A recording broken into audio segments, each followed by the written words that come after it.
Igreja de Santa Filomena, em Sobradinho, no Distrito Federal, na Grande Brasília. Há 27 anos estivemos aqui, pela primeira vez, entrevistando o Padre Miguel Fernandes Martins. Foi exatamente no dia 27 de setembro de 1993. Essa entrevista foi um impacto para o Brasil. Vários padres, muitos padres mesmo, tomando conhecimento da existência deste homem no exercício da sua mediunidade, também passaram a entender como coisa normal um padre poder ter mediunidade. A mediunidade não é um patrimônio exclusivo do Espiritismo. Aliás, não é patrimônio de doutrina e de religião nenhuma. Não foi o Espiritismo quem inventou a mediunidade. Ela é uma faculdade inerente à criatura humana. Uns têm mais, outros têm menos. E por ser uma faculdade, não escolhe se o cidadão é padre, é pastor protestante, é espírita, é ateu, independe disso. Muitas pessoas são possuidoras da mediunidade em casa. É o caso do Padre Miguel. Um determinado dia ele recebeu a visita deste espírito que coordena o trabalho dele, que se identificou como Frei Fabiano de Cristo. E se colocou à disposição para trabalhar com ele, que até então era um cético. Ele não aceitava, não admitia em hipótese alguma, nem ao menos ouvir falar a palavra espiritismo. Chegou a colocar gente para fora dessa igreja até aos pontapés, quando ouvia dizer que era espírita. Ele não suportava espírita. Ele mesmo já me disse, eu era um padre cavalo, eu era um cavalo. Eu colocava gente para fora, expulsava da minha igreja quando eu vinha falar de espiritismo. Eu pegava pelo cabelo, jogava lá fora e estava com o pé, sabe? Colocava assim, despacho na porta da igreja, eu chegava com o pé e tocava. Vinha pessoas espíritas, vinha pessoas incorporadas, com assim, entidades, né? Então eu batia e eu comecei, certa manhã eu comecei a notar que eu falava as coisas e acontecia. Ocorre que, mesmo com essa sua visão, o Padre Miguel sempre foi um homem bom, um homem caridoso, e por essa bondade, por esse amor, que o espiritismo, o espírito que se identifica como Fabiano de Cristo, chegou até ele, percebendo a sua mediunidade, apareceu e disse, a partir de hoje nós vamos trabalhar juntos.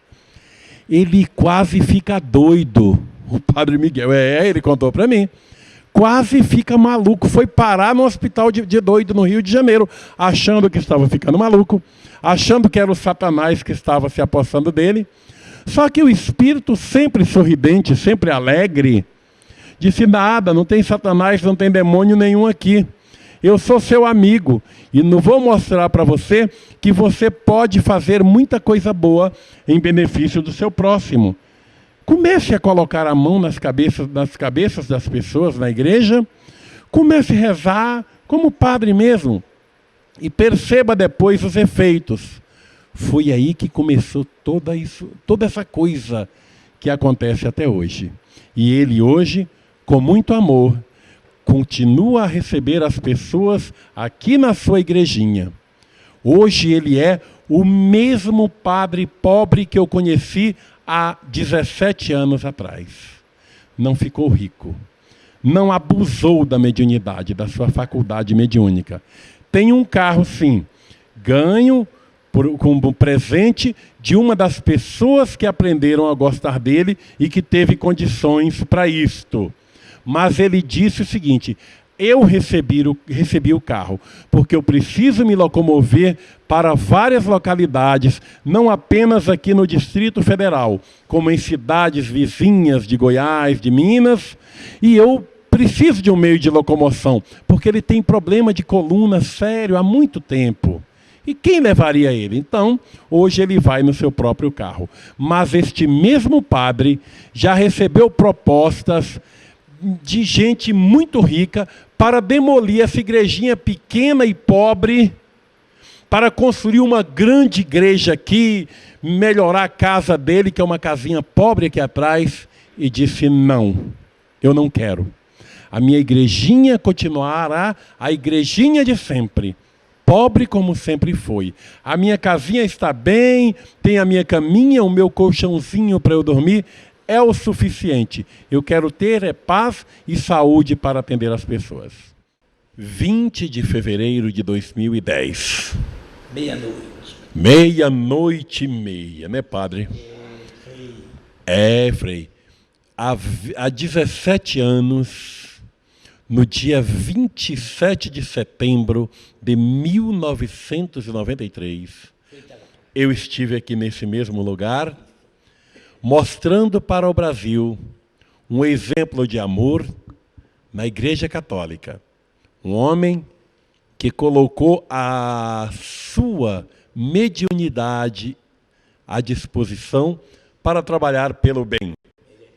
Espíritos bons que se identificam como Frei Fabiano de Cristo, Frei Ambrósio e vários outros espíritos resolveram usar este padre querido, há 25 anos, para, pela sua mediunidade esta que ele, o Padre Miguel, não admitia em hipótese alguma, porque ele não aceitava ideias espíritas. E é com muito prazer que 17 anos apresento para conversar novamente com vocês o meu amigo Padre Miguel, mas não é com o Padre Miguel que eu vou conversar agora. Eu vou conversar primeiro com o Espírito Fabiano de Cristo, esse Espírito Amor que agora está aqui falando através de Padre Miguel. Frei Fabiano, que prazer estar com o senhor. Deixa eu botar aqui, senão o povo não vai ouvir o senhor falar. Frei. Olha, eu não gosto de negócio lá. O Padre Miguel gosta do microfone, mas Frei Fabiano não gosta, né, Frei? Nem aquele negócio, fala aqui, Frei, não. Nem se não tem essas coisas, não. É mesmo, né? Diz Frei José que vai aparecer uns negócios lá diferentes, vamos ver. Então, olha, eu estou cá há 25 anos, ajudando muita gente, dando muita força, curando muitas pessoas, em nome de Jesus. Tudo que eu faço é em nome do meu superior Frei Ambrósio e também em nome de Jesus.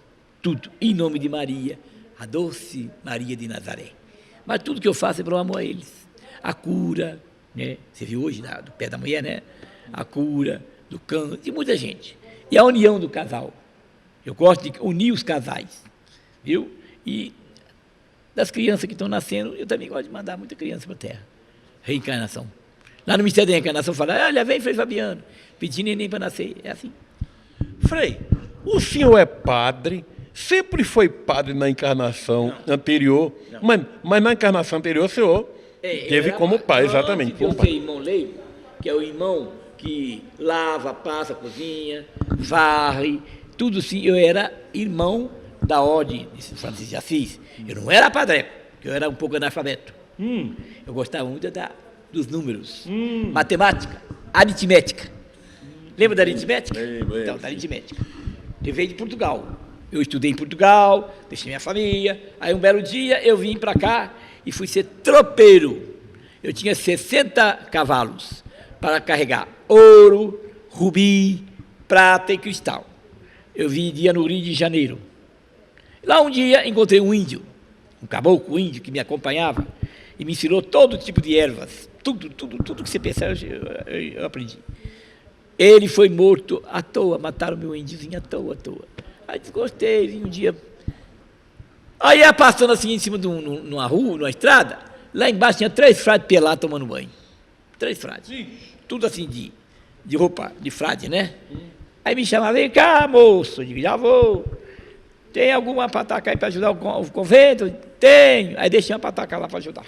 Pataca. Aí, venha, não quer seguir nós, não? Foi como tivesse dado uma facada em eu. Não quer seguir nós, não? Eu digo, vou pensar. Esse pensar foi. Eu fui lá para Rio de Janeiro, vim de tudo. Aí fui conversar, aí na volta falei, eu quero seguir. Quero seguir sim, eu quero seguir. que eu faço? Larga tudo, vende tudo que tem, dá para os pobres. Aí vendi tudo meu que eu tinha, deixei um bocado no convento e mandei um bocado para Portugal. Os parentes que eu tinha, os parentes lá, ainda tem parentes lá, sabia? Quarto, quinto grau. Aí, ou mais, já passou. Aí, o que acontece? A família Barbosa de Portugal é toda da minha raça. Aí pegou, entrei no convento. Aí no dia 21 de janeiro, 22 de janeiro, não sei do ano, aí 1800 e pouco, 1600, negócio assim, eu recebi a roupa de frade. E desencarnei com 72 anos. Foi assim. Mas o que eu achei aqui, o senhor falou em reencarnação, mas os padres normais não aceitam a reencarnação. Como é que é a questão da reencarnação? Deixa, na hora que eu subir, o padre vai contar para você uma. Você vai saber uma... sim. Sabe de duas. O padre Miguel conta melhor, né? Eu não gosto de falar o que eu gosto, que ele fala. Agora ele acredita. Depois você pergunta a ele, qual é o negócio da encarnação lá de Teresina, ele ensina. A gente fala. Entendi como é que é. Ninguém fica aqui pensando que vai ficar aqui. Vai, mas volta. Todo mundo vai e volta. Foi uma cigana, mônade. Viveu na França muitos anos com uma mônade. Entendi. Agora veio aí, ó, nem mônade, né? Era rica, que agora é pobre. Quer dizer, acredite ou não, vai reencarnar. Todo mundo. Deus não tem fábrica de espíritos. Você entendeu o que eu falei? Deus tem a evolução dos espíritos. A burilar os espíritos. Todos vocês vão voltar para a Terra sim. Não tem ninguém. Eu já vou subir em 2015 e eu vou reencarnar aqui no Brasil. Não vou falar onde para o padre, já sabe que eu sei até quem é. Já sei quem é a mãe, quem vai ser meu pai, tudo vou saber. Tudo. A igreja algum dia reconhecerá, ou melhor, vai voltar a aceitar. Vai aceitar, porque se ela não aceitar, meu filho, ela tem que mudar muito. Ou ela muda ou ela acaba. Não acaba que tem, né, aquelas mensagens bonitas do Cristo, não acaba, fica um pouquinho mais. Isso que está acontecendo com a igreja nos dias de hoje. Perseguiu muita gente, hoje ela é perseguida. É isso, ela é perseguida. A verdade é essa. Ela perseguiu tanta gente que hoje ela é perseguida. Viu? Frei Fabiano, o senhor, junto com o padre Miguel, me falou em outra oportunidade, que aqui estive, do amor, do carinho por Chico Xavier. Como fala sobre Chico Xavier? Ele foi muito bem recebido lá em cima. No dia, vou te contar, o dia que ele desencarnou, eu estava numa cidade por nome de João Pessoa. Em João Pessoa? Eu estava lá. Assim, no centro estava cheio de gente. Aí o Frei Alberto, que hoje não está mais lá, que reencarnou, que está na Terra, falou, Frei Fabiano, subindo, que vai subir um grande mensageiro da Terra. Eu digo, mas como eu vou? Estou atendendo. Não, vem. Eu estou com me. Era ele chegando lá em cima. Mas foi uma festa, assim. Foi uma chegada muito bonita. E vinha quem recebeu ele primeiro, a mãe dele. A mãe dele recebeu ele, abraçou. Ele disse, meu filho, minha missão está cumprida. Falta-se agora cumprir a sua. Só isso. Foi assim? Agora já voltou, ela já reencarnou. Só esperou ele subir para descer. E o senhor tem notícia dele hoje? Não, hoje não. Ele estava na Colônia dos Miosotti. Ele que é o grande mentor de luz da Colônia dos Miosotti, que era de Luiz Sérgio. Que hoje não é mais de Luiz Sérgio. Agora é dele. Cada qual tem sua colônia. Para não é dele, mas para ele viver lá até o dia da reencarnação. Viu? E ele vai voltar. Está prevista a reencarnação dele. E não demora muito. É um homem de muita luz, muita luz. Viu? Você sabe quem está preparando para reencarnar? Não. André Luiz. Frei, e esse carinho do Padre Miguel e seu pelo Espiritismo, hein? De onde vem? Vidas passadas. Vidas passadas é língua. É mesmo? Língua? O que é a língua? Pagou a língua. Também paga a língua. Foi mesmo? Falou muita besteira, foi? Fez tanta besteira, sabendo ele que eu estava perto dele. Desde o dia que ele se ordenou, que ele baixou no chão, assim, eu deitou no chão, eu já vi tudo, sei de tudo, conheci tudo. Só vim pegar ele depois, porque ele não deixava. Viu? Agora eu tenho que começar a ir novamente, viu? Lá em Campa Limpa, viu? Eu não gosto muito, porque ele gosta de uma pessoa aí que eu não gosto. Mas eu respeito. No espírito. Sim. Que eu, não vou nem falar o nome. Eu respeito. Não é que eu não gosto, eu respeito. porque é uma travessia muito grande entre eu e ele. Mas como ele ajuda meu cavalo, então eu respeito ele, não é? Se ele ajuda meu cavalo, eu respeito. Eu também amo ele. E meu amor faz com que ele cresça. O padre Miguel me dizia que o senhor deixou ele à vontade e falou, olha, eu vou trabalhar contigo, mas você não é obrigado a acreditar em tudo que os Espíritos diz, você tem que ter o seu livre-arbítrio, a sua vontade. E ele me disse que de vez em quando ele tem uns pega com o senhor. Como são esses pega aí? Eu vou te explicar. Ele briga, me xinga. Ele te xinga? Xinga minha mãe, xinga eu. É porque às vezes ele não aceita as coisas que eu faço. Que o povo fala, Frei Fabiano fez isso. Aí ele briga. É isso. Eu soube que o Frei Fabiano já mandou que ele apagasse as velas da igreja, que não quer vela, ele disse que não apaga, disse que é uma teimosia danada. Teimosia. Foi verdade. A igreja também tem muita imagem aqui na igreja, diz que o senhor mandou que... Você lembra de Torquato? Sabe quem é Torquato? É ele. É ele? Eu não me lembro se foi o senhor Frei Ambrósio que me falou da outra vez que padre, quando desencarna, dá um trabalho. Dá um trabalho, foi Frei Ambrósio, dá um trabalho. Ah, meu Deus, eles não gostam de morrer, né? O outro lado é muito ruim para eles. Vamos fazer o quê? É o que? É algum problema de consciência? Deve ser, né, filho? Isso aí, de consciência. E a partir do momento que eles se percebem vivos, como o senhor está vivo aqui, está conversando comigo. Deus, que ainda estou vindo aqui daqui um dia. Pois é. Eles mudam de comportamento ou permanecem na teimosia? Não, permanece na teimosia. Muitos deles são teimosos, tinhosos. Quer dizer, está se vendo vivo e continuam pregando que não existe? Pensando que é isso mesmo. E muitos vêm aí para a porta para pregar e na porta. Aqui na porta da igreja? Sozinho falando. É desse jeito, padre? Mas isso não gera uma espécie de uma angústia espiritual na vida deles? Não. Graças a Deus, não. E cada um procura seu rumo. Deixa eu ir embora, estão me chamando. Ô, padre, só um instantinho. Como é que o senhor vê o celibato dos padres? Essa questão dos padres Não não... falo não, porque eu não gosto de ser. Não gosta de falar isso não, né? Isso não existe, filho. Não existe. Deus fez o homem e a mulher para quê? Para se casar, né? Agora vem a igreja, E família. tira o quê? Tira a fraqueza humana do homem e da mulher para quê? Para quê? Celibato se guarda quando pode.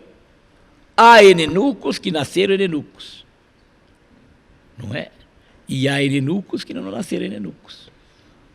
Como se, antes do senhor ir, eu sei que o senhor está querendo ir, como o senhor vê o espiritismo hoje? Hoje, futuramente, meu velho, o espiritismo vai ser a religião, a fé do povo, pela graça de Deus e pelo amor e misericórdia de Jesus. Vocês vão ver muitos milagres, muita coisa boa, pela mão do povo que vai no Evangelho de Kardec, que é o Evangelho explicativo, melhor do que o dessa igreja.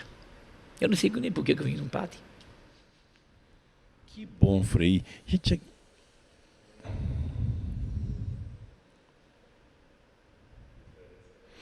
neste momento, Frei Fabiano está deixando. Este é o padre Miguel Fernandes Martins, meu querido amigo. Nós estamos falando da cidade de Sobral, no Distrito Federal. Sobradinho, Sobral é lá no Ceará. Sobradinho, no Distrito Federal, que faz parte da Grande Brasília. Nesta madrugada do dia 19 para 20. Hoje é 20 já. Hoje é 20, já é 20. 50 anos de Brasília hoje. 50 anos de Brasília, olha só que homenagem nós estamos fazendo para Brasília, né? É muito bom. Ali que quando foi pintado, sem a moça nem viu o retrato dele. Ela viu no sonho. E ele, vou contar um milagre. Uma moça estava desenganada do câncer nos 2 pulmões. Aí o médico foi e falou, filha, você vai para casa que você vai morrer em casa. Não tem mais jeito. Está todo em metástase, né, que fala, né? E ela foi embora para casa, triste, chorando, chateada. Aí estava deitada lá, eu vou lá na igreja do Padre Miguel. Diz que lá tem um frei que cura, eu vou lá. Mas veio com tanta fé que ela não veio diretamente ao Frei Fabiano incorporado em mim. Ela veio diretamente a este quadro. Foi diretamente ao quadro. Aí, ela debruçou ali no quadro. Quando viu a mão, ele desceu a mão, botou na cabeça dela. E disse, filha, não precisa você falar comigo, no Padre Miguel. Vai para casa. Estás curada. Ela saiu quietinha, foi para casa e tudo, passou 8 dias, ela foi no médico, o médico falou assim, uai, o que você fez? Nada. Aqui, ó, seu pulmão está bom, não tem nada. Olha aqui o estragado e olha aqui o bom. Você tinha poucos dias de vida. Ela foi contra o médico. O médico não vai lá, beija o pé do santo que você está curado. Eu não quis deixar aqui o retrato dos 2 pulmões, porque fica chato, sabe? E aí vai começar a botar retrato, aquela coisa. E eu sou muito enjoado com isso. Eu converso muito com o Padre Miguel, ele é meu amigo durante esses anos, de vez em quando eu telefono lá de São Paulo para matar a saudade deste amigo, tomar um cafezinho gostoso na casa dele, enfim. O Padre Miguel, certa ocasião, me disse o seguinte, isso sofreu muito, o que esse aqui sofreu, gente, eu conheço a história dele, e nos seus mínimos detalhes, como dizia um personagem do humor da televisão. O Padre Miguel me disse que quando ele estava sofrendo aquelas perseguições, ele até pensou em largar a batina. Essa batina que ele ama, ele gosta da sua vocação sacerdotal, sempre amou essa batina. Mas a pressão era tão grande que ele pensou, meu Deus, o que eu faço? Eu abandono, o que eu faço? Aonde ele foi? Foi visitar Chico Xavier. E Chico Xavier disse para ele, para que não largasse a batina, e eu quero pedir mais uma vez que ele fale da sua experiência com Chico Xavier. É o seguinte, eu saí daqui para falar com o Chico, mas sabe como é que era? Era aquela época, era aquela coiseira, tinha aquele filho dele que não, né? Aí eu falei, né? Quando eu cheguei perto, ele falou assim, o que você vai falar comigo? Não precisa, que eu já sei. Falei, Fabiano, está atrás de você. Falei, ai não, mas tira ele de mim, Chico, não posso ficar com essas coisas não. Ele disse, como? Lá dentro da igreja que você vai evangelizar e vai curar muitas pessoas. Eu não vou tirar, que Frei Fabiano não vai sair de você tão cedo. Só falou isso. Viu? Foi isso. Ele quando saiu, ele falou, você continua trabalhando pela causa, não da igreja, não do espiritismo, pela causa do Cristo. Falou 2 vezes comigo. Aí eu abracei ele e aí vim embora. Agora que o Chico é um grande espírito e está fazendo milagres. Um padre amigo meu foi visitar o túmulo dele e se ajoelhou. Quando ele olha, Chico estava sorrindo para ele de braços abertos e não falou nada, só sorriu, abriu os braços e botou a mão na cabeça dele. Tem um ano que ele fez isso, Chico, que fez esse negócio com o padre. Olha, meu amigo telespectador, eu tenho história nesses 17 anos, a partir do momento que eu entrevistei o Padre Miguel, coloquei, ele está tomando um café aqui na entrevista mesmo, porque nós queremos fazer uma entrevista bem descontraída, bem à vontade, porque ele está trabalhando desde cedo e também com fome, porque padre tem fome também, né, padre? Eu não como nada. Durante o trabalho, né? De 4 horas em diante, eu não como mais nada. É assim que é a coisa, né? Ele encosta 4 horas e não deixa mais eu comer mais nada. Pois é. Olha só, a partir do momento que eu fiz a entrevista com o Padre Miguel, mostrei através do meu programa de televisão Espiritismo via satélite, isto fez com que vários padres no Brasil, também percebendo a sua mediunidade, mas sem a coragem de assumir, passaram a adquirir a coragem de assumir a sua mediunidade, graças ao Padre Miguel, e vários deles me relataram que já vieram aqui a Brasília abraçá-lo, e eu queria que o senhor me dissesse hoje, 17 anos depois, e o senhor tem notícia de vários outros padres hoje com a mediunidade? Entendi, deixa eu ver. Tem um que chama, é muito meu amigo, Padre... Como é que ele chama, aquele padre veio aqui, que recebia o Frei, aquele fradezinho? Eu esqueci o nome do padre. Esse aqui é do Sul, muito meu amigo. Padre Jurandir, né? Valdir. Padre Valdir recebe o frade, um fradezinho também. Conversou muito com o Frei aqui, o frade. E eu tenho percebido também muitos espíritas aqui na igreja de Santa Filomena. O senhor tem recebido muito apoio dos espíritas? Muito, vem sim. Dona Irene já veio aqui, viu? E ela é uma pessoa maravilhosa, muita gente. Nós temos agora uma pomada chama pomada cicatrizante, que o Frei trouxe lá de cima, é ótima, cura qualquer pessoa. Quem quiser a pomada é só ligar para mim, né? Depois vai dar o número de telefone aqui para vocês. A pessoa liga e eu mando a pomada onde quiser, mas cicatriza em 3 dias. Teve uma senhora que estava com uma doença terrível nas pernas, uns buracos terríveis. Você lembra? Quando passou a pomada, está curado, não tem mais nada. Padre Miguel, como é que está a questão de cura? Todas as pessoas que vêm à igreja, elas têm o direito à cura ou é só para algumas? Não, algumas pessoas que têm direito, porque algumas têm fé, outras não têm, né? É fé, é mediante a fé, né? Tudo é fé. E como está a igreja atualmente em relação ao seu trabalho? Eu sei do que o senhor passou, eu conheço aquele caso, lembra daquele caso? Hoje eles não mexem comigo porque eu trabalho com amor, com dedicação, eu presto, né, toda a reverência, né? Mas não tem perigo mais não, acabou. Eu lembro que o senhor me dizia que o bispo, naquele tempo de confusão, perguntou: "Ô, Miguel, eu não sei que diabo de padre que tu é, se tu é padre católico ou padre espírita", e o senhor disse... Que era espírita, padre espírita. Quem vem na minha igreja chama de espírito católico. É espírito católico? É, espírito católico. Quem falou foi o... Como é que ele chama? Que é ali do Monte Alverne, Ariston. Ariston, né? Espírito católico, quer dizer, ele vem mais à procura do Frei. Se eu não estiver aqui hoje, não vem ninguém. Se eu um dia morrer, deixar a terra, claro, um dia vai acontecer, pode vender a igreja. O povo vem aqui por causa do Frei Fabiano, não por causa da igreja. O católico vem aqui para bênçãos, cura, palavra de conforto, palavra amiga. Mas se um dia deixar ir para, porque eu estou com vontade de ir embora daqui para Teresina, pode vender a igreja. Já, o bispo já falou que vai vender. Se eu sair e morrer, ele não fica, ele vende a igreja. Falou para mim.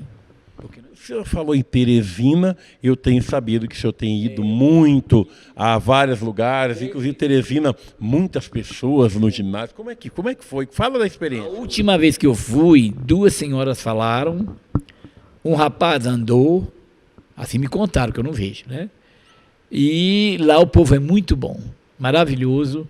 Foram 2.800 pessoas, eu atendi em 6 dias, de 3 da tarde a 1h da manhã. Não houve perseguição. Quem assim ficou chateado foi um padre, porque eu não dei obediência ao bispo. E não dou obediência a bispo nenhum, a não ser o meu bispo. Mas a bispo de fora eu não dou obediência a ninguém. Eu chego, faço meu trabalho, não celebro missa, eu faço logo o trabalho do Frei. Falo que sou padre espírita, não nego, nas televisão, em qualquer lugar, mas eles não me perturbam. Agora que foi ele não tinha nem moral para falar, porque a vida íntima dele são das piores. São igual aqueles padres de Arapiraca, mesma coisa. Aí eu peguei, discretamente, falei com ele, conversei com ele e pronto. Até sem querer falei que ele tomasse cuidado, que ele poderia ter um problema muito sério e parece que vai ter mesmo. Eu estou sabendo, por boca de gente de lá, que vai ter um problema sério, porque ele tá muito arrogante, ele agora é monsenhor, então está muito arrogante, muito prepotente. Eu acho que não deve ter ser humilde, né? O padre tem que ser humilde, para querer esse povo todo que vocês viram aqui hoje, é humildade, é amor, dedicação, não só ao Frei Fabiano, mas a outros espíritos, que eu tenho muita devoção. Eu tenho muita devoção com vários espíritos e sei que eles me ajudam e me protegem. Quando eu peço a coisa, eu consigo. O senhor tinha muito amor pelo Papa João Paulo II, o senhor me falou da admiração que tinha por ele. E agora eu quero saber como é que o senhor vê o atual Papa, o Bento XVI. No começo eu não gostava dele não, eu achei ele muito arrogante e prepotente. Agora eu estou achando ele muito humilde.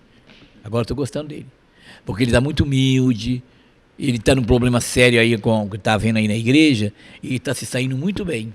Ele vai vencer isso aí. Mas se a igreja católica não voltar aos tempos antigos, padres casados, ela vai sofrer muita decepção agora.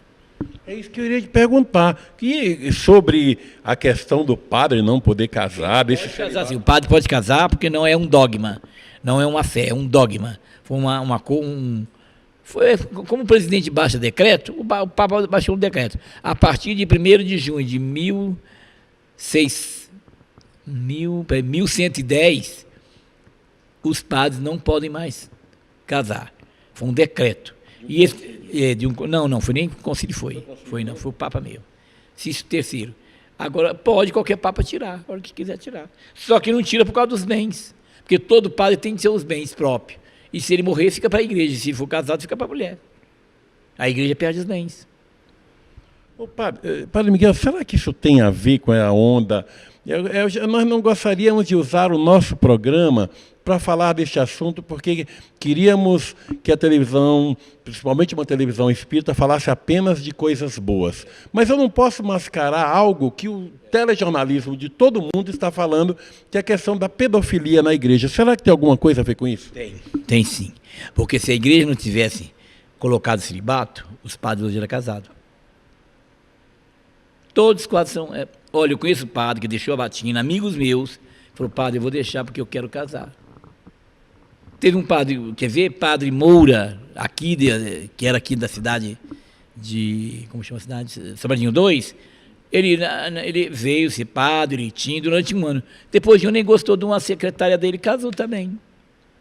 Continua na igreja? Continua não, infelizmente não continua. Mas a igreja tem isso, ela é mãe e madrasta ao mesmo tempo. Por que os padres da igreja ortodoxa, os bispos, podem casar? Porque eles, a ortodoxia é assim, os padres casados não podem chegar bispo. Os bispos não podem ser casados. Não, bispo não, só padre. Qualquer um pode casar. Casou, mas não chega mais a episcopado. Essa eu não sabia, não. E porque, inclusive, eu conheço um bispo, meu querido amigo, que é o bispo médium, Dom Ismael Nunes, lá de Santa Catarina. Ele é da igreja ortodoxa, católica ortodoxa. Ele não é a igreja ortodoxa grega. É outra igreja. Não, não é a grega, não. Não, a grega que é assim, a verdadeira igreja ortodoxa é a do Oriente. Essa não pode, os padres têm que ser casados e os bispos solteiros. O senhor havia me dito na outra entrevista que o senhor não acreditava nessa conversa de que Pedro foi o primeiro Papa. Eu lembro, quando a gente estuda bem, a gente sabe que Pedro nunca foi a Roma. Pedro viveu em Jerusalém, né? Deu confusão isso? Deu, Padre Miguel? Teve padre que me ligou com desaforo e eu também falei de desaforo. Pedro não foi Papa. Mentira, é a grande mentira da igreja. A maior mentira da igreja é que o Pedro foi Papa. Nunca. Papa foi Lino, que Pedro sagrou em Chipre, né? Aí depois viajou com... Passou a viver na Antioquia, não foi? De Jerusalém foi para Antioquia. Na Antioquia, o que ele fez? Fundou a Igreja Católica Ortodoxa Antioquina, né? Que é a verdadeira igreja também. Só que Pedro chegou a Roma a passeio para falar com Paulo. Mas os irmãos de Roma não aceitaram falar com Paulo. Os irmãos de Roma renegaram Paulo durante 6 anos. E nesse meio tempo Pedro chegou e foi que Pedro fez a conciliação de Paulo com os irmãos de Roma. Foi quando ele morreu. É porque alguma coisa muito estranha, padre, que a gente observa é o seguinte: quando Paulo escreveu as suas epístolas aos romanos, se Pedro fosse de fato Papa, Paulo teria feito referência a ele, já porque nas epístolas Pedro enumera todas as lideranças cristãs de Roma. Por que ele deixaria de falar exatamente do Papa? Por causa disso, porque Pedro foi a Roma depois de Paulo. Foi quando Paulo chegou, ele foi lá conhecer Paulo e descobriram que ele era um cristão e mataram ele e Paulo juntos, morreram os dois juntos. Mas não é Papa. Meu amigo Padre Miguel, nós quando chegamos aqui, eu, o Luiz Rivas, o diretor da TVC, o nosso Tiago, e aqui nós tivemos a grata alegria de ver uma livrariazinha, uma pequena livraria com vários livros espíritas à venda. Como foi essa iniciativa sua? Esse menino era dono de uma banca, né? Falou, padre, eu posso colocar livros espíritas aqui? Eu falei, pode. Espírita, católico, doce, bala, não tem problema. Ecumenismo, todos são iguais. Bobagem. E como é que estão as suas leituras? Quando eu estive aqui, o senhor me falou de um livro que o senhor te gostou muito. O que o senhor tem lido ultimamente? Estou lendo o Dr. Inácio. E estou lendo também Dom Helder, Utopia de Dom Helder. Dom Helder. Você conhece o livro? O Utopia foi psicografado por um querido amigo meu, Carlos Pereira, médium pernambucano notável, e já tem segundo livro de Dom Helder. Só que não vai ser santo mais. Não vai ser santo, porque a igreja não quer que ele seja santo? Nem ele e nem o Padre Vitor, o Padre Vitor, também não vai ser santo, por causa disso aí. Padre Vitor, lá de Aparecida do Norte. Vitor Coelho de Almeida. Isso. Ele está psicografando em Osasco, pela mão de uma moça. Ele psicografou, contou a história todinha, tem para vender. Contou a história todinha da vida dele lá em Aparecida. E ele visitava os centros espíritas kardecistas às escondidas. Era assim, o senhor já sabe. Até disso o senhor está sabendo, Padre Miguel? E não vai mais ficar... Padre Miguel, você está sabendo de tanta coisa. Também. Gente, precisa conversar muito. Dom Helder também. Eu tive o privilégio de ter sido batizado por Dom Helder em Copacabana. Fui em Copacabana. Ele, inclusive, foi ele que lá no Recife, eu sempre visitava ele em Olinda, quando ia lá, foi ele que me deu... Você não sabe. Então me conta. Vou contar. Para os católicos saber que o espiritismo kardecista não é um bandista é um, kardecista é outro, é bem diferente, é uma diferença enorme. Que o nosso grande amigo lá, que é seu amigo também... Dom Aldo Pagotto, meu querido. Dom Lucas Moreira Neves desencarnou. Desenganou? Já está psicografando. Vai sair um livro dele agora. Dom Lucas também. Contando tudo sobre o espiritismo que ele encontrou lá em cima. Mas, pois é, Dom Lucas, lá em Salvador, foi o fundador é meu amigo, foi do projeto Provida, que criou em Salvador, junto com a Federação Espírita da Bahia, convidou, foi uma proposta ecumênica, convidou os protestantes, mas os protestantes recusaram. Foram um pessoal bem delicado com ele. Então, ele trabalhou junto com a Federação Espírita da Bahia para lutar juntos contra a prática do aborto, que estava muito grande. É um homem de força e de fé, né? Conseguiu acabar com a procissão lá na beira do mar, né? É porque o pessoal estava levando cachaça para dentro da igreja, bêbado dentro da igreja, a revista Veja baixou o sarrafo nele, dizendo que era discriminação, mas aí os amigos eu conheci a história, mandei carta para a Veja na época, foi muito interessante. E o meu amigo Dom Aldo de Tilo Pagotto, o senhor já conhece? Conheço, está lá em João Pessoa. Dom Aldo, ele faz inclusive uma diferença muito grande. Dom Aldo, ele chegou a fazer palestra no Centro Espírita Bezerra de Menezes, lá em Sobral. Eu gosto dele porque Dom Aldo é muito positivo, tem que falar, ele fala mesmo. Ele é um espírita, é um bispo espírita convicto. E é evidente. Amigo íntimo do Papa, o Papa ligava para casa dele, João Paulo II. E esse agora também, amigo também. Esse agora gosta dele também? Agora também. E ele prevê as coisas também, né? Não gosta de confissão. É um homem muito bom, muito bom. Olha, quem conhecer Dom Aldo conhece um homem maravilhoso. É um espírito, claro que não vai se dizer igual eu falo, mas ele é um bispo espírita. Gente, nós estamos conversando com o Padre Miguel Martins aqui em Brasília. Vamos rever um pouquinho as imagens de 17 anos passados, daquele 27 de setembro de 1993, quando ele acabou de celebrar uma missa aqui em homenagem a Cosme Damião, e depois eu fiz a entrevista com ele. Vamos lá. Padre Miguel, nosso amigo há um bom tempo, que tem uma característica especial. Ele é médium. Ele trabalha com o espírito Frei Fabiano de Cristo. Vamos conversar agora com o Padre Miguel. Como é a sua mediunidade, Padre Miguel? Como é que começou isso? Bom, começou há muitos anos. Desde 1969. Eu me ordenei em 69 e eu tive uma formação totalmente diferente, né?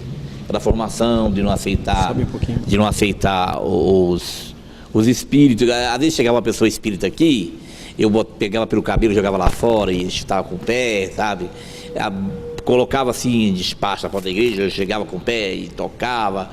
Vinha pessoas espíritas, via pessoas incorporadas com assim entidades, né? Então eu batia e eu comecei certa manhã eu comecei a notar que eu falava as coisas e acontecia, né? Acontecia, eu falava, fulano vai morrer. Aí chegava de tarde, vinha a notícia, ó, fulano morreu. Eu comecei a ter medo de mim mesmo.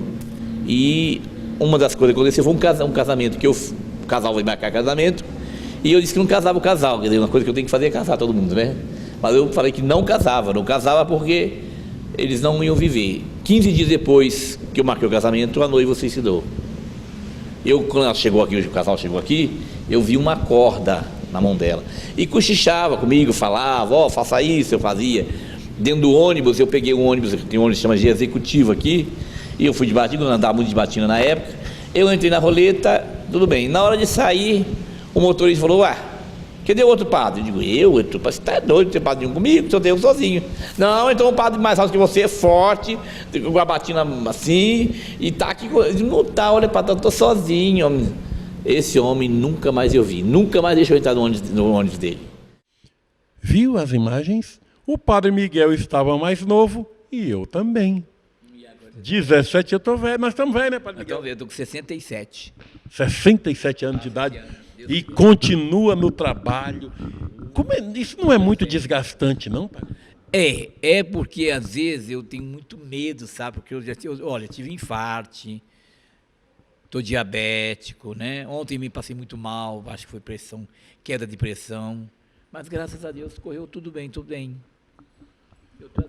Olha, gente, eu quero falar um pouquinho mais sobre esse padre, por que eu gosto tanto deste amigo querido. 17 anos, eu volto à igreja de Santa Filomena, não, se bem que nesse intervalo eu já vim aqui várias vezes, mas o que eu observo é que a igrejinha de Santa Filomena continua a mesma igrejinha daquele tempo. A casinha dele continua aquela mesma casinha modesta aqui atrás. Padre Miguel, no exercício da sua mediunidade, já recebeu inúmeras propostas que poderia estar hoje um padre rico, um padre milionário.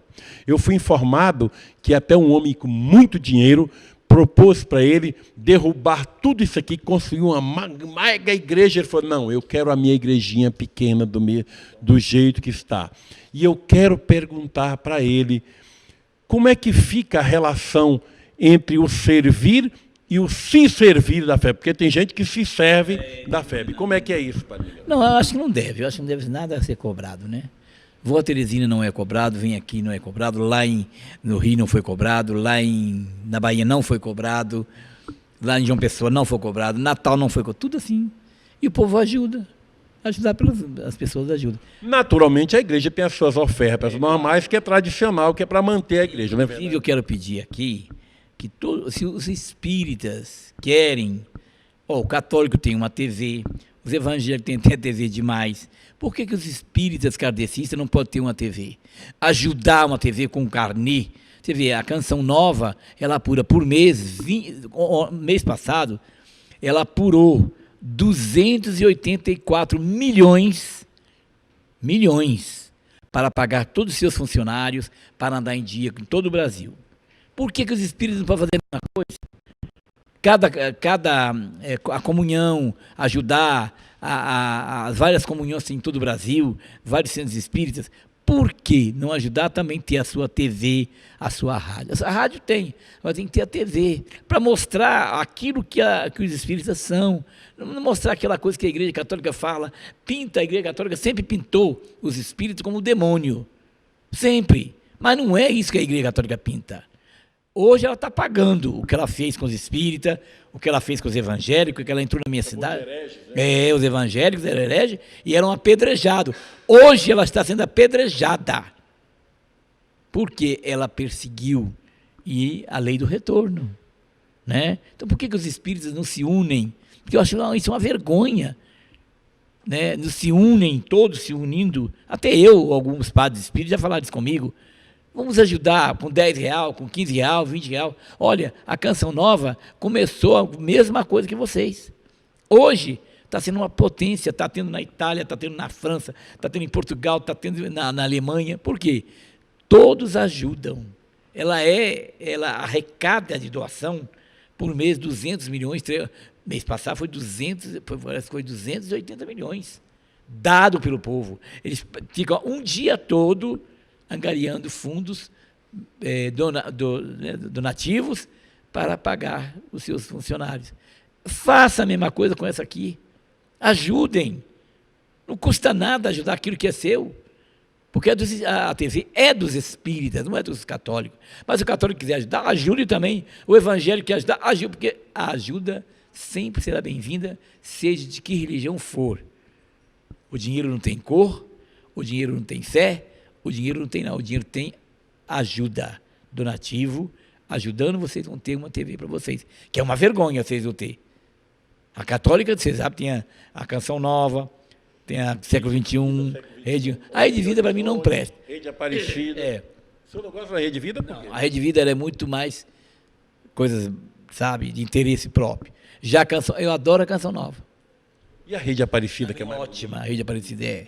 Então é isso, por que não faz? Rede Nazaré de Belém do Pará. E também, então tem que fazer, então tem que os espíritos se unirem em todo o Brasil, mandar carta para o diretor da TV e pronto. Olha, gente, você que é meu telespectador, que está acostumado a me ver e receber os meus e-mails, pode imaginar, porque sabe que eu estou sempre baixando o sarrafo em cima disso, dessa questão dos espíritas não ajudar a divulgação da doutrina, pode querer imaginar que eu combinei isso com o Padre Miguel. Não foi combinado isso aqui não é verdade, Luiz? Não é verdade? Nós não combinamos nada com o Padre Miguel dizer isso. Quando eu cheguei aqui, depois quando o Frei Fabiano chegou, o Frei Fabiano pediu por que os espíritas continuam não ajudando a divulgação do espiritismo. Inclusive, diga para o Padre Miguel, quando eu subir, que para ele pegar algum carnezinho de vocês, trazer aqui dentro da igreja, que a igrejinha de Santa Filomena vai tentar pedir ajuda aos seus frequentadores. A lei manda para nós, né? A gente ajuda. Né? E aonde é a TV aqui em Brasília? A TV? Fica na Asa Norte, Asa Norte 909. Vou fazer uma visita. Jogar uma gabenta lá, porque pode ser que até os espíritos me ajudem, né? A crescer. Estão precisando de vocês estão precisando de muitos aparelhos, né? Para toda a Brasília, para todos Goiás, já ajuda. Mas, Padre Miguel, eu quero uma mensagem final sua para as pessoas, principalmente para aquelas pessoas que colocam o rótulo religioso a fim do ideal cristão. Religião não salva ninguém. Se você é evangélico, você é espírita, ponha na sua cabeça que quando você subir, se partir dessa vida, não vai te perguntar qual é a religião sua, quais foram as suas obras. A fé sem obras é morta, e a obra sem fé também é morta. Não adianta chegar lá em cima, eu sou católico, eu sou espírita, eu sou evangélico. Mentira, você lá vai se perguntar quais foram as suas obras. Você vai rever toda a sua vida, vai ver tudo, desde o dia que você nasceu até o dia que você morreu. Só que as suas obras que vão te levar para os lugares, para as colônias, porque não existe céu, não existe inferno, não existe purgatório, não existe limbo. Agora, para o Papa disse que não existia limbo. Para a igreja, até hoje existia o limbo, onde as crianças em batizar caíam. Mentira. Então, o que existe são colônias. Ali, o purgatório é onde vamos lá purgar os pecados, alguma coisa que fizemos. O Espírito chama de umbral, né? Isso. Então, vamos viver de lá, sai para ir para outro lugar. Inferno ninguém sai, não. Lugar inferior fica. E quem suicida não ganha o reino de Deus. Ele vai para um lugar até completar a idade certa que tinha de morrer, aí sim, aí ele sai e vai para um canto que Deus vai, né, mandar. Agora, dizer que lá em cima tem religião é mentira. Quando Lutero morreu, aí Lutero ficou apavorado, chegou assim, olha, cadê meus irmãos da minha fé? Lutero? Aqui não tem ninguém da luterana, não. Aqui tem aqueles que fizeram boas obras, aqueles que trabalham pela causa de Deus, do Cristo, e os mentores que ajudam. Agora tem que acabar com isso. Então nós temos que conhecer Cristo, não é igreja. Eu não prego igreja, não prego. Prego Jesus Cristo, porque meu Salvador é quem vai chegar, eu vou chegar lá em cima, eu vou prestar conta a Ele. A Papa nenhum vou prestar conta. A Bispo nenhum vou prestar conta. Vou prestar conta a Cristo, porque eu acho que o padre tem que cuidar das coisas do alto. Lá de cima, da terra acabou. Se ele cuidar das coisas da terra, ele vai ser ligado à terra. E muitos deles muitos deles estão no inferno ou no lugar inferior,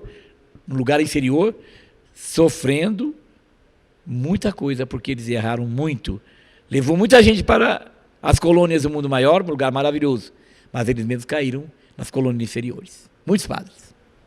Bispo também, bispo, papa.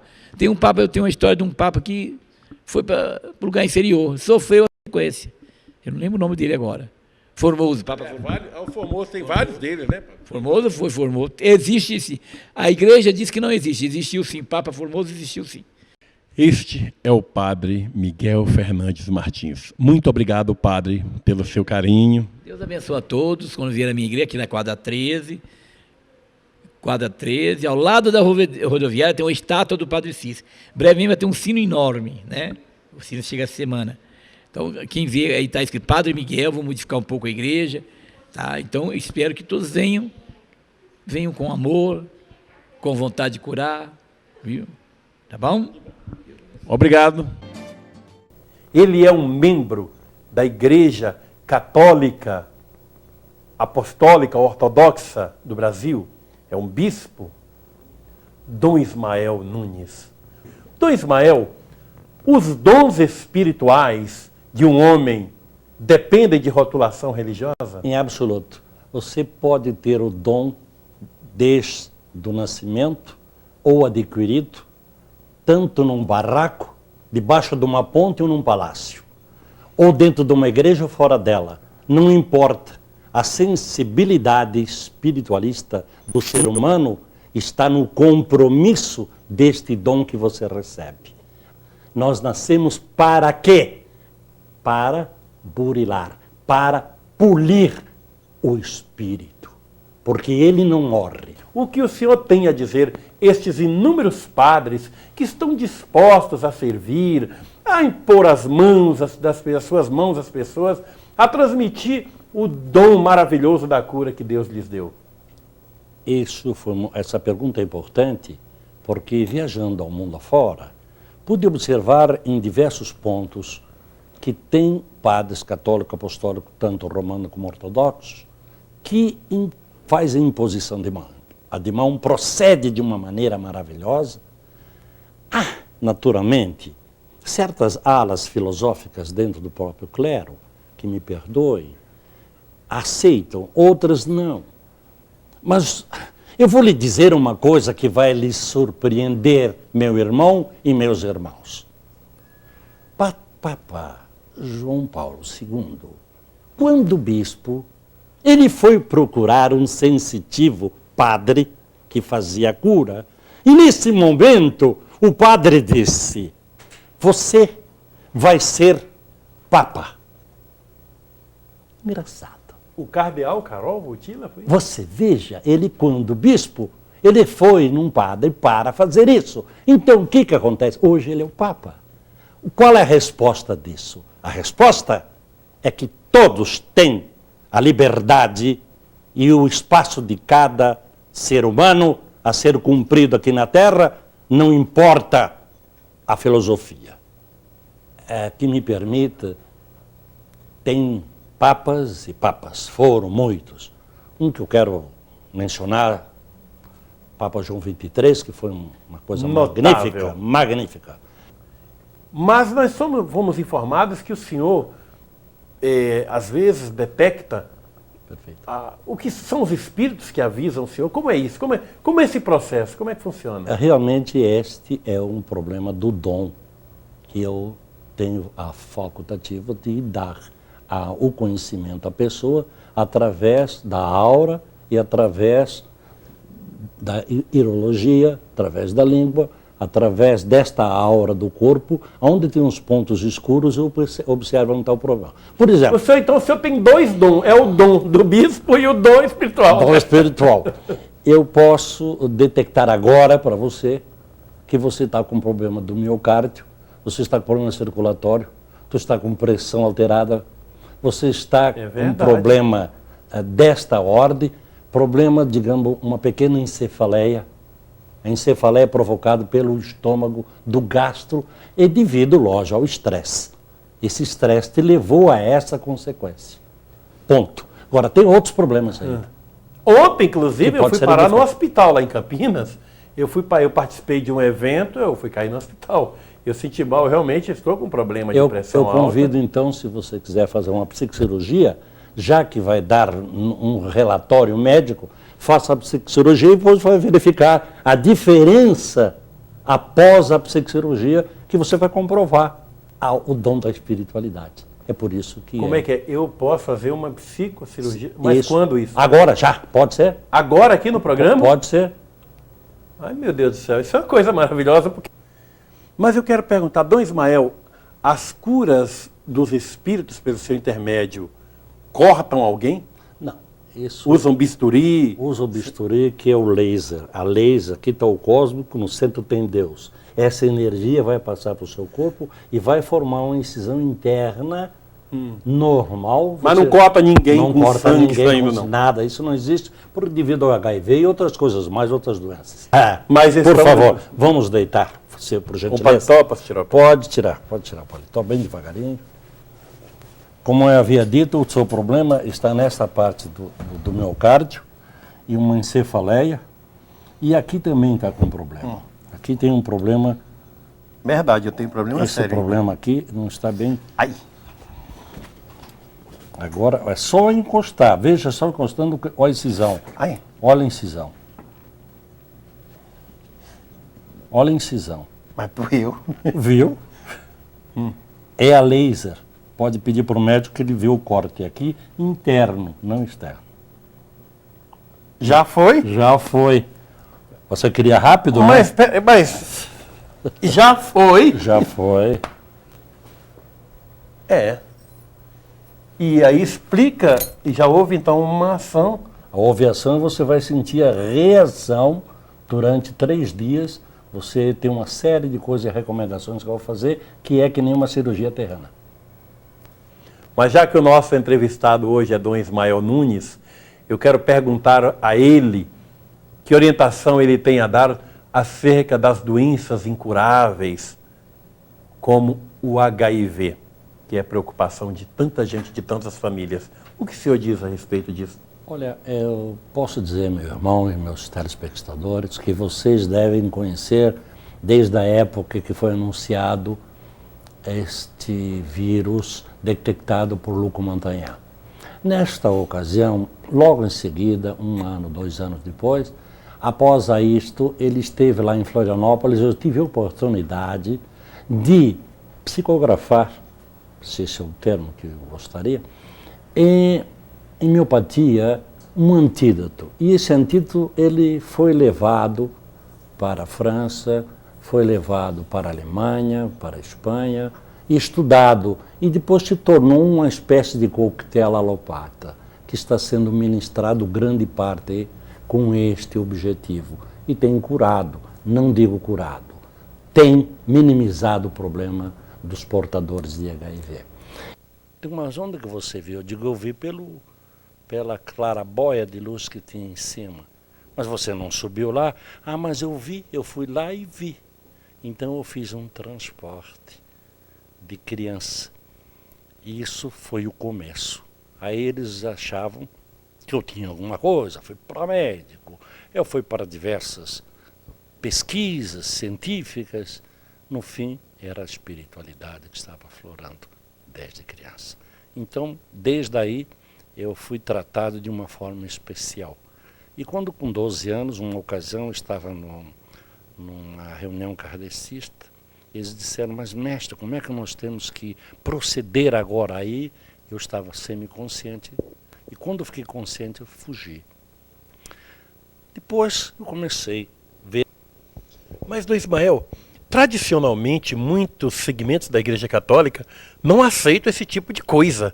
Imagino que alguém deva ter dito para o senhor em toda a sua vida que o senhor estivesse envolvido com macumba e, de repente, com esse dom desde criança, o senhor é ordenado padre, depois sagrado bispo. Como é que ficam esses conflitos religiosos tradicionais? Muito boa pergunta. Realmente, falta amadurecer um pouco a espiritualidade universal do homem, do Deus Uno, como eu falei há pouco tempo. Falta um amadurecimento. Se nós nos conscientizarmos o que somos, a parte espiritual de Deus, e Deus uno e verdadeiro, nós vamos perceber que não importa a filosofia, a miscigenação de raça, a crença ou religião, só tem uma crença, a Deus uno e verdadeiro.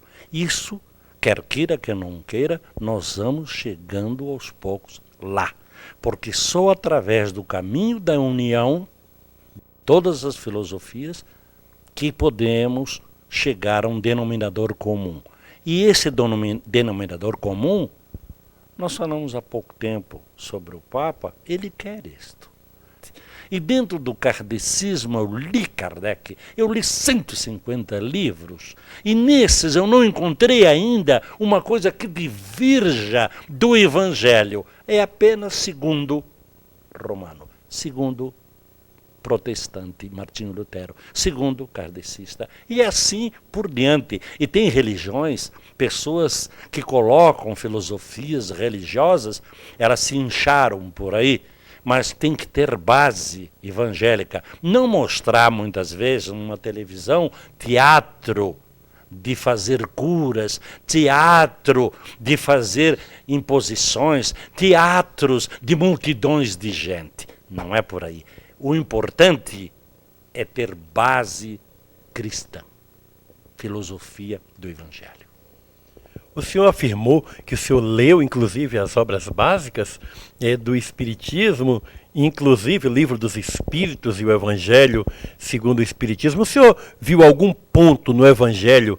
Claro que o senhor já deu a resposta, mas eu queria uma ênfase para isso. No Evangelho segundo o Espiritismo, que pudesse ser contraditório aos 4 Evangelhos de Lucas, Mateus, Marcos e João? Não existe. Não pode ter. É segundo as experiências de Leon. Leon colocou isso de uma forma sucinta e verdadeira dentro da espiritualidade. E, por exemplo, no Vaticano, na ortodoxia, é tudo igual, só segundo o ortodoxo. Os ritos que são diferentes. E nós usamos o rito ortodoxo. Mas venha a comungar, tanto é que nós trocamos, como eu digo, uma expressão um pouco grotesca, mas fácil de entender. Nós trocamos figurinha.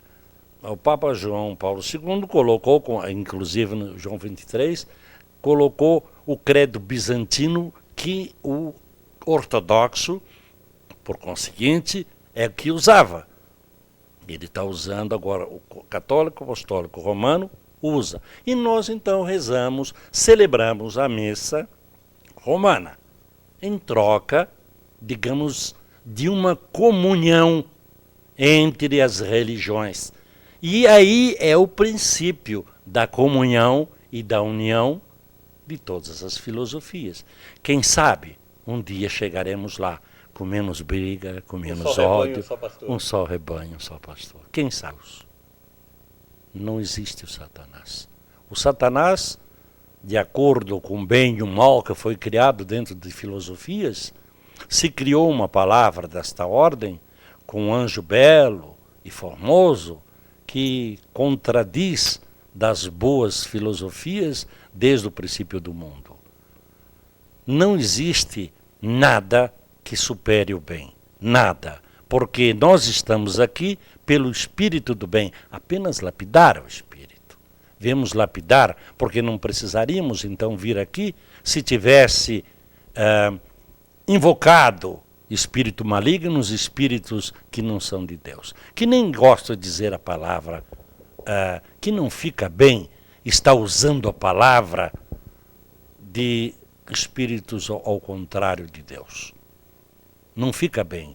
O que fica bom, sempre devemos, é chamar na espiritualidade as coisas positivas, que tragam fluidos bons para a gente, para a humanidade, para que a humanidade cresça, a família cresça, os irmãos cresçam, as filosofias cresçam, e não usar nunca a palavra negativa, digamos, de Lúcifer. Dom Ismael, a reencarnação, ele é um processo punitivo ou educativo? Na sua visão, o que nós espíritos estamos fazendo na Terra? Nós estamos lapidando o espírito, por isso que ele é preventivo. Ele veio aqui para prevenir os nossos problemas. E pode até ser revertido. Por exemplo, quando eu faço uma regressão, eu vou até o útero, e do útero é comigo, porque dali eu vou ver o problema kármico da pessoa e posso sanar o problema da pessoa de acordo com o problema anterior da sua fecundação. Ali eu posso detectar e ajudá-lo, o paciente, ou pode dizer ao paciente ou não. Depende da estrutura do paciente, depende do nível do paciente e o tipo e o grau de enfermidade que ele tem psicológico para poder se dizer. Porque muitas vezes é um pouco agressivo e por isso que a gente fica comigo até ter essa oportunidade. Salvo coisas mais simples. Você teve um problema dessa ordem, problema da tua perna, problema dos braços, problema dos membros.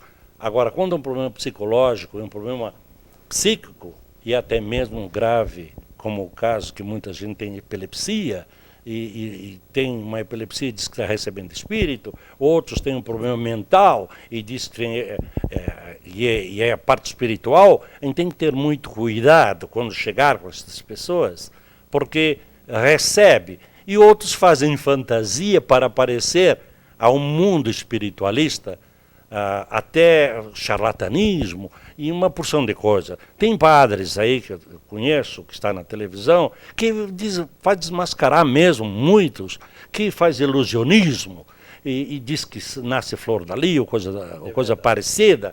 Então, Ismael, quem estuda a história das religiões, a história da humanidade de modo geral, consegue perceber que houve muita mudança nas próprias Sagradas Escrituras no decorrer desses séculos, como a questão da reencarnação. Sabemos que no século IV foi retirado da Bíblia. Por que muitos segmentos católicos ainda insistem em manter isso que eu poderia até chamar de uma fraude? Olha, é uma questão simples. Tudo é questão de época.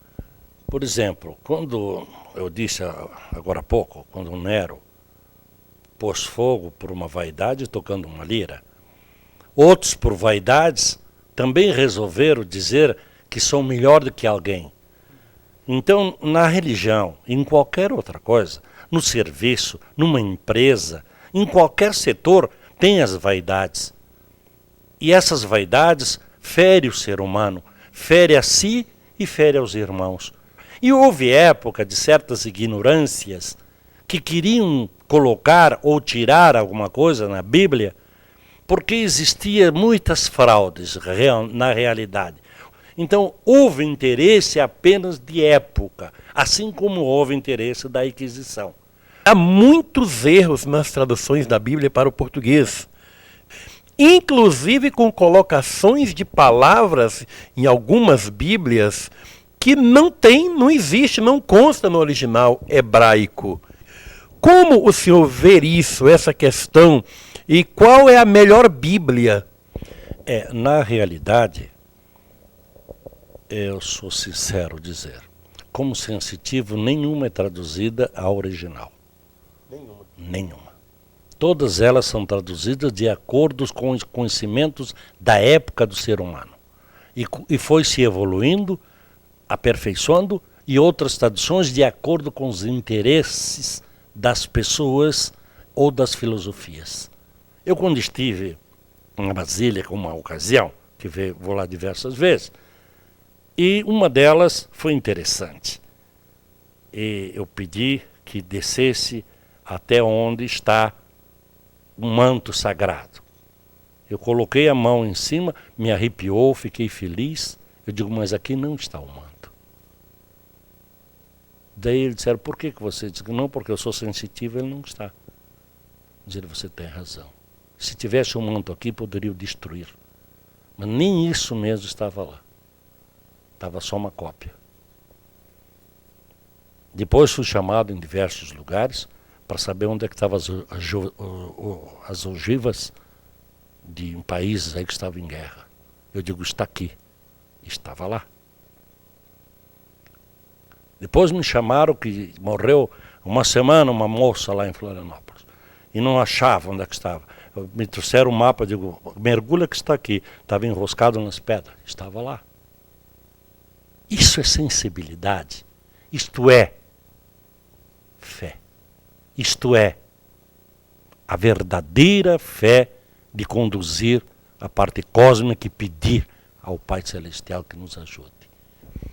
Como o senhor vê a questão kármica? Todas as pessoas podem ter um direito à cura de uma enfermidade? Todas, sem exceção. Há um período. Esse período kármico que diz, por quando as pessoas não conseguem extrair o problema kármico, diz, isso eu não posso curar porque é um problema kármico. Não é verdade. Não é verdade, porque se você fizer uma vibração ao cósmico, ao comprimento de ondas, você chega na lapidação do espírito e tira os problemas negativos. Vai tirando, não é chegar e tirar imediato, não é chegar e dizer com uma varinha de condom, é você chegar e fazer a pessoa acreditar naquele problema. Eu tenho um paciente em Portugal que ele ficou paralítico. E dizendo, mas por que eu fiquei paralítico? Ele é professor da faculdade. Eu digo, você trouxe isso no kármico, agora que apareceu. Agora vamos tirar o que você fez. Vamos chegar do passado, num passado recente e num passado anterior. Vamos ver o que aconteceu com você. E ao finalzinho, a sua mensagem para as pessoas que assistiram esse vídeo. A minha mensagem é... Eu não posso deixar de dizer que eu sou luz, eu sou paz, eu sou amor. E aqueles que necessitam de luz, necessitam de paz e têm amor a Deus, ame o ser humano como você mesmo. Vá, crie um ambiente, um espaço para que possa ajudar as suas criaturas. A sua mulher, o seu marido, os seus filhos, sua família, aqueles que estão abandonados, aqueles que estão passando fome, aqueles que morreram na guerra, aqueles que estão guerreando. Não importa se é do Ocidente ou do Oriente, não importa a miscigenação de raça, não importa se é homem ou se é mulher, se é rico ou se é pobre. A minha mensagem é que eu sou luz, eu sou paz e eu sou amor, e que a paz do Senhor fique em seus corações. Muito obrigado, Dom Ismael, pela sua mensagem. Paz a todos. Com muita coragem, um padre que vê despertada a sua mediunidade resolve falar sobre coisas que arrepiam muita gente. Padre, afinal de contas, a Igreja Católica condena o Espiritismo? Não. O kardecismo, ela não condena. Padre Não, Miguel. porque eu conheço padres, amigo meu, que vêm aqui falar com frades, né, da ordem, lá de São Antônio. Existe alguma coisa na Bíblia que condene? Não, eu nunca vi até hoje. Se tem, eu não vi ainda. Vou perguntar. Não vi. E eu leio a Bíblia há 40 anos. Tenho da idade de 12 anos. Afinal de contas, será que a Bíblia nunca falou sobre reencarnação? Padre Miguel, a Igreja, nos seus primórdios, ela aceitava a reencarnação. Por que deixou de aceitar? Foi a pedido de uma rainha. Ela era rainha e tinha medo de vir como escrava. Estava reunidos em um concílio vários cardeais, e ela então foi até este concílio e pediu aos cardeais que tirasse a palavra reencarnação na Bíblia e também da igreja, porque ela não queria vir como escrava. Então, a palavra reencarnação, quem pediu para tirar da igreja foi a rainha Eudoxia. Este é o padre Miguel Fernandes Martins, o padre médium, que faz o bem a muita gente, trabalhando com o espírito que identifica-se como Frei Fabiano de Cristo. O senhor lê as obras de Allan Kardec, estuda o Espiritismo. Como o senhor vê Kardec? Olha, Kardec foi um homem muito culto, um filósofo, um teólogo, e um homem que soube, como se diz, olhar o mundo de hoje. É difícil ver um espírita kardecista se tornar de outra fé. Porque o kardecismo, é como a gente fala aqui muito na igreja, é evangelho puro. é espiritualidade pura. Tem consistência a afirmativa de que Pedro teria sido mesmo o primeiro Papa? Padre Miguel, São Pedro, primeiro Papa, como é a mesma história? O primeiro Papa não foi. Mentira, outra mentira. Nunca Pedro foi Papa. E o céu e o inferno? Não existe. Nunca existiu. Isso é lorota da igreja. Ressurreição da carne é outra mentira. Foi a igreja quem inventou. O crer em Deus Pai aqui não é rezado, que o Frei não deixa rezar. Porque se nós dizermos que a carne vai ressuscitar, nós estamos negando Deus que diz: tu és pó e em pó de tornar. Nós não vamos ressuscitar em carne para sair andando. Mentira. Vamos ressuscitar em espírito. Vamos rejuvenescer, vamos reviver. Sim, porque já vivemos na eternidade. Todo aquele que confessar Jesus Cristo como Filho de Deus, Filho, não Deus, o Filho de Deus, o Deus vai edificar dentro de cada um a pedra que é a fé em seu Filho Jesus. Padre Miguel, e os santos canonizados? Como o senhor vê as canonizações? Não. Olha, santos somos nós. Santos somos nós que estamos aqui na terra. Eles são miríades, são espíritos de luz que atravessaram o outro lado porque fizeram bem nesta terra. Então são espíritos de luz. Mas todos, o senhor acredita, são dignos da canonização? Não, eu não acredito em canonização. Que ninguém na terra tem esse poder de dizer fulano é santo e canonização. Não, eu nunca acreditei desde quando eu estudava. Porque canonização vem, a palavra do Papa é a última. E quem é o Papa? Falar em casa que fulano é santo. Muitos santos estão no inferno e muitos estão no céu. O padre Miguel Martins teve a humildade de reconhecer o grande exemplo que foi Chico Xavier. O senhor visitou Chico Xavier. Visitei. Conte-nos a experiência dessa visita. Foi ótima. Uma pessoa maravilhosa, uma pessoa que muda o seu pensamento, muda a maneira de vida da gente. E eu queria ver, eu queria ver Chico Xavier, queria falar. O Frei já tinha pedido para falar com ele, queria que eu conhecesse, para me ter mais um pouquinho, né? Ele me recebeu muito bem, conversou comigo, falei. Mas é engraçado que quando eu cheguei para falar com o Chico, que eu estava querendo falar sobre esse negócio meu, ele não precisou nem eu falar, ele já falou tudo para mim. Então foi uma pessoa que me inspirou muito assim, amor a Deus, para falar, para explicar para mim. E ele disse que eu não ficaria na igreja. Aí eu brinquei, eu vou morrer? Ele disse: não, você vai viver muito, você vai enjoar de viver. Eu disse: mas com esse Frei Fabiano do lado, minhas costas, eu disse: um Frei Fabiano. Que eu falei com ele sobre a minha batina, que eu tinha vocação. Ele disse: não, eu poderia ficar com os dois, com o Frei e com a batina. Que não tinha importância, desde que eu fizesse a caridade, que eu ajudasse o próximo dentro da batina ou fora da batina, que isso aí não ia intervir em nada com o Frei Fabiano. Onde é que já se viu um padre falar estas coisas? Padre Miguel, e a confissão? E as confissões? Eu sou contra, eu não faço isso. Essa confissão foi uma coisa que a igreja, na Idade Média, inventou para que ela pudesse expandir pelo mundo afora. Agora, a igreja católica, ela cruzou os braços, ela foi comodista, né, demais, e ela agora, estamos aí tantas seitas, milhares de seitas, culpa de nós sacerdotes, que esquecemos da palavra de Deus e falamos mal das outras religiões, falamos mal. E eu cheguei em uma igreja católica, de um padre amigo meu, que ele tirou Jesus Cristo e botou o Lula. Tirou Jesus? Tirou Jesus, Lula? Sim, tirou Jesus do altar e colocou um quadro do Lula, na cidade de Divinópolis, Minas Gerais. Que padre é este? Eu sou criticado, o jornal aqui critica, me chamam de padre macumbeiro, padre feiticeiro, entendeu? Padre que não sabe se é católico, se é...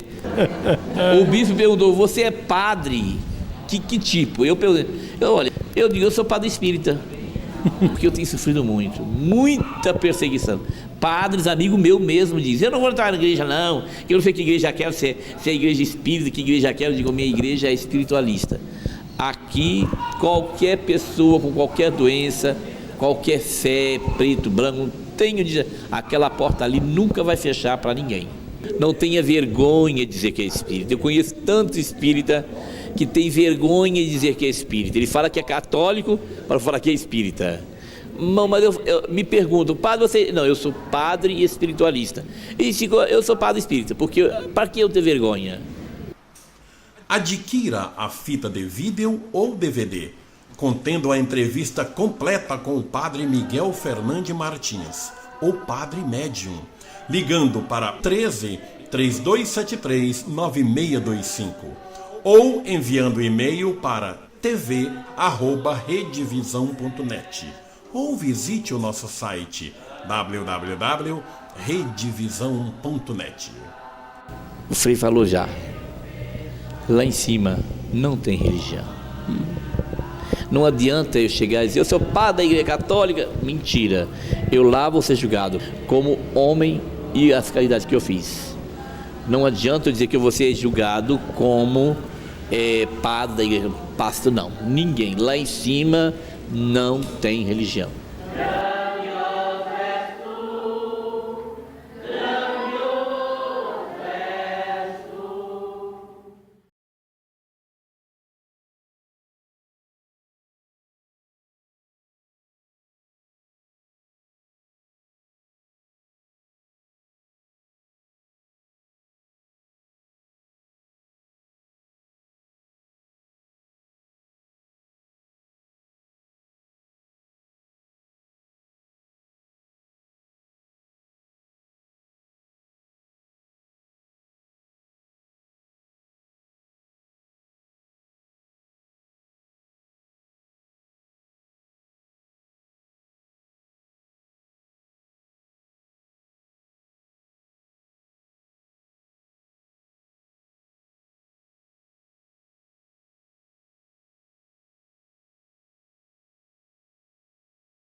identificação e outras.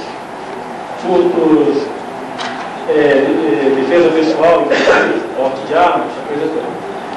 E gostaríamos de sugerir a carteira de identidade com tarja magnética, porque não nos consta que a experiência de Bradesco, de Itaú, desses bancos que estão usando a tarja magnética daquele cartão de movimento de conta corrente, não nos consta nenhum número negativo. O resultado tem sido o melhor possível. E em termos de custo, acreditamos que seria o menor possível se todas as secretarias adotassem. Inclusive, elaboramos um novo modelo da carteira para apresentar ao senhor ministro e às demais autoridades de segurança aqui presentes.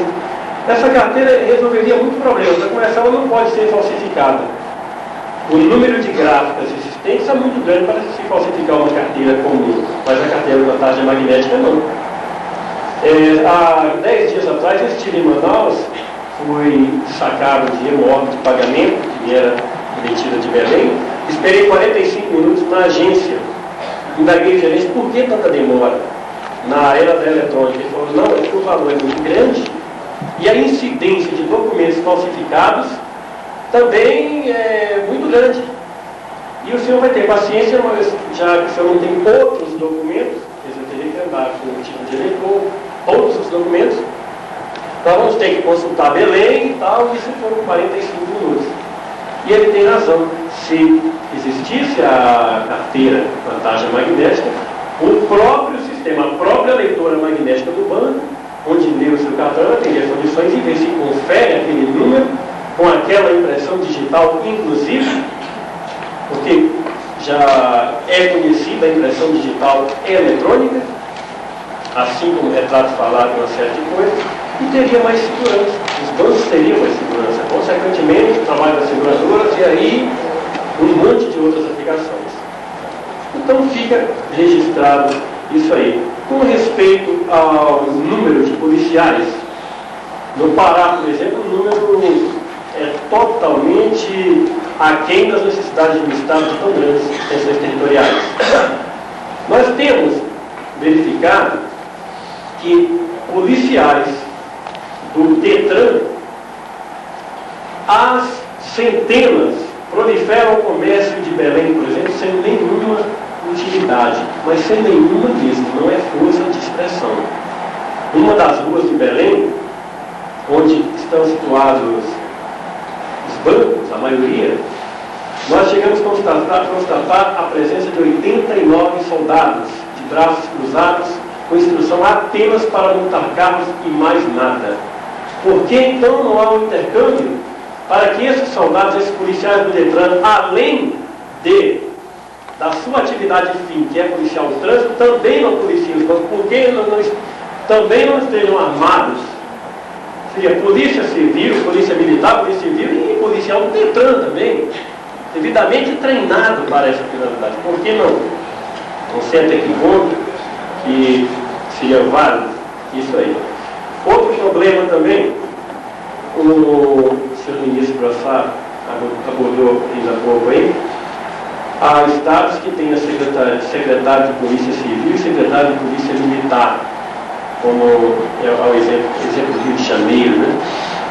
Eu perguntaria ao excelente senhor secretário, no caso de divergências políticas desses dois, será que não teria alguma influência séria dentro do problema de segurança? Será que você está vendo o contexto também? Outro problema com respeito ao helicóptero abordado pelo nosso secretário de Goiás, a nossa polícia do Pará hoje está enfrentando um sério problema com respeito às viaturas. Muitas viaturas, porém, falta de recursos para fazer funcionar o combustível, a manutenção, essa coisa toda. Há uma total deficiência de verbas para isso. Temos um problema também, a atuação dos políticos a melhor verba que a polícia tem é o chamado Fundespol, que alguns secretários nos informaram que os estados não têm, como é o caso de São Paulo, mas a polícia do Pará, por exemplo, ela depende muito dessa verba. Ocorre que a atuação dos políticos são tão grandes, deputados, vereadores, em dispensar essa verba, que nós solicitamos às autoridades federais interferência nesse sentido de que verbas para apoio policial não podem ser tocadas, não podem ser dispensadas em hipótese alguma. Hoje, há uma campanha muito grande no Pará pedindo a cabeça do senhor secretário para o governador, exatamente porque a incidência de deputados é tão grande pedindo dispense a taxa do órgão tal, do motel, do hotel, seja lá o que for, que se a polícia fosse dispensar não teria recurso para absolutamente nada. Então isso gera um número muito sério e o governador é muito pressionado, é pressionado ao extremo, e o secretário está, como se diz, a dia boa, um pepino muito grande, está trabalhando com dificuldade muito grande, sofrendo inclusive boicote dentro da própria polícia. Nós solicitamos, se possível, a interferência do senhor ministro da Justiça, junto ao nosso governador, doutor Hélio Guedes, para ver o que pode ser feito nesse sentido.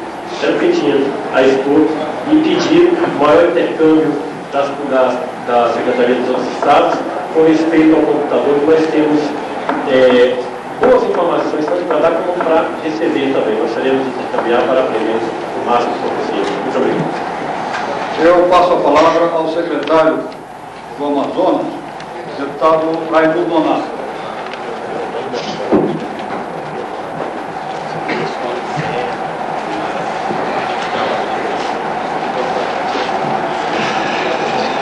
Meu caro ministro, estados menos favorecidos, os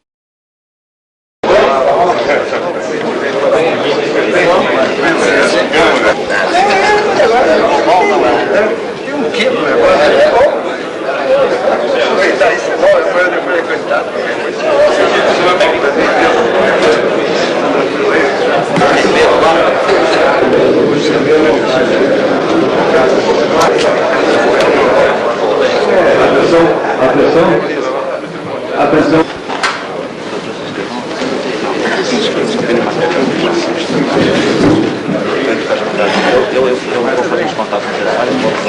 Atenção plenário. O Excelentíssimo Senhor Ministro da Justiça, Dr. Paulo Rosário.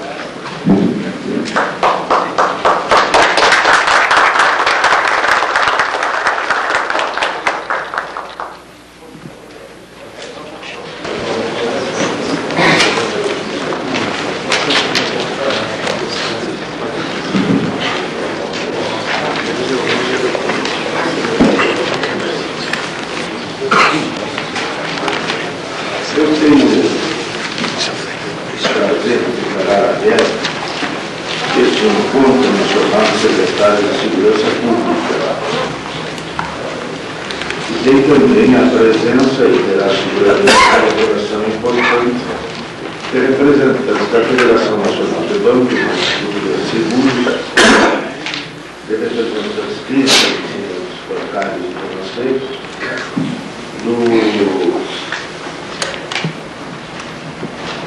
e de funcionários do Ministério da Justiça. Eu convido o diretor-geral da Polícia Federal para que fique aqui ao meu lado. O coronel Potipesec,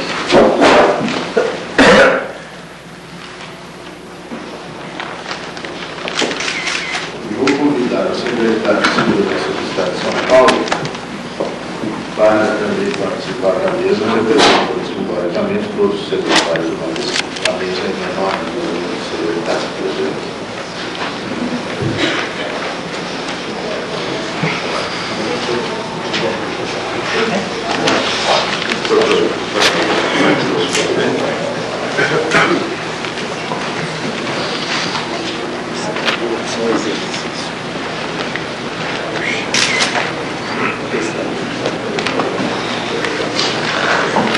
Esta é a primeira vez que se reúne o secretário de Segurança, que eu saiba, pelo menos ultimamente, seguramente no atual governo. Mas os problemas de segurança têm tomado tal dimensão, tal importância entre nós, em toda parte, em todo o território brasileiro, que pareceu-nos que havia necessidade de uma aproximação. Eu passo a palavra ao secretário de Segurança do Estado de Goiás, doutor Ronaldo Jânio.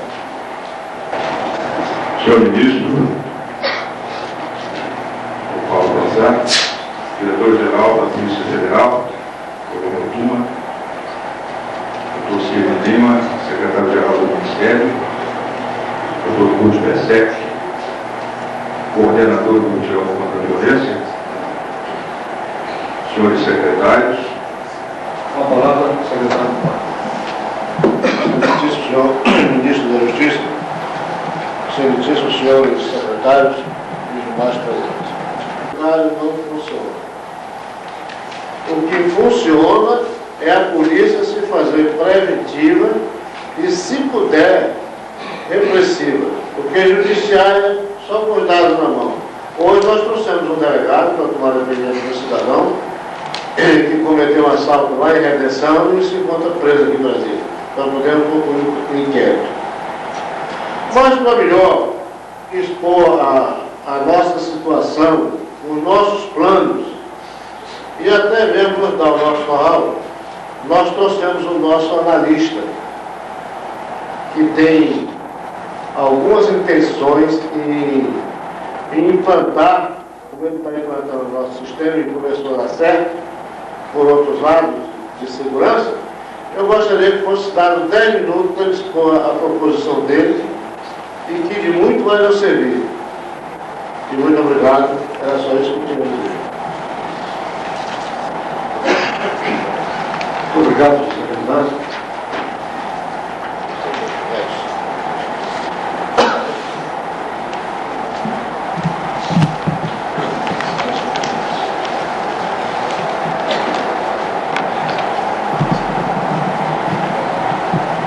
Excelentíssimo senhor ministro da Justiça, doutor Paulo Brazar, excelentíssimas autoridades presentes, senhoras e senhores. Com muita propriedade, as autoridades da segurança pública nos diversos estados, assim como os senhores representantes de segurança bancária, falaram os pontos mais importantes do assunto. Entretanto, acredito que um pequenino ponto deixou de ser colocado, ou melhor, chegou um pouco próximo quando o senhor secretário de Goiás usou a palavra. Com respeito ao guarda bancário, nós temos visto de norte a sul deste país uma presença física que muitas vezes parece até exibicionismo. Já tivemos a oportunidade de ver, inclusive, guardas de segurança bancária com 2 revólveres, bem lá para o oeste, faltando apenas o cavalo e o chapéu. Tivemos a oportunidade de ver isso. Isso eu acredito que deva surtir algum efeito apenas para o pivete, em termos de intimidação para o pivete, para o chamado trombadinha. Na realidade, ele deve temer aquele guarda, mas para o grande assaltante, acredito que não deve significar absolutamente nada. Porque quando o grande assaltante planeja agir, ele deve riscar aquilo ali bonitinho, onde é que está o guarda, aquele deve ser rendido por você, você rende aquele e tal, e tal, e tal. Então, eu gostaria de sugerir que as novas agências a serem construídas e as atuais, aquilo que um dos secretários, se não me engano, de São Paulo, falou que os bancos estão preocupados apenas na estética da apresentação da construção civil e pouco com a segurança. Então que esses guardas, não apenas um, como o nosso secretário de Goiás falou, numa cabine à prova de bala, porque aquela cabine também estaria sob as vistas do assaltante. Ele sabia que existia aqui, porque ali tem um cara que vai acionar alguma coisa. Mas, em toda a extensão do banco, esse chamado vidro espelhado passaria a existir, e em qualquer ponto, com armas de precisão, inclusive, nós poderíamos ter, por exemplo, os 4 atiradores se comunicando, inclusive, com o interfone, e isso talvez poderia ser coordenado por um deles dirigindo a operação. Não que a finalidade seria atirar, mas considerando que o assaltante poderia estar recebendo um tiro de qualquer parte do mundo, não se sabe de onde, inclusive esse alarme não seria acessado pelos caixas ou por alguém dentro do salão de operações do banco, e sim por esse pessoal que teria uma visão geral do banco e imediatamente acionaria isso para que funcionasse. Essa seria uma ideia. Uma outra ideia é o seguinte: acredito que o computador é muito pouco e muito mal utilizado no nosso país. Hoje, se vê o computador, acredito que em 90% da sua aplicação, apenas fazendo contabilidade e folha de pagamentos e controle de estoque. As atividades fins não existem, principalmente da polícia.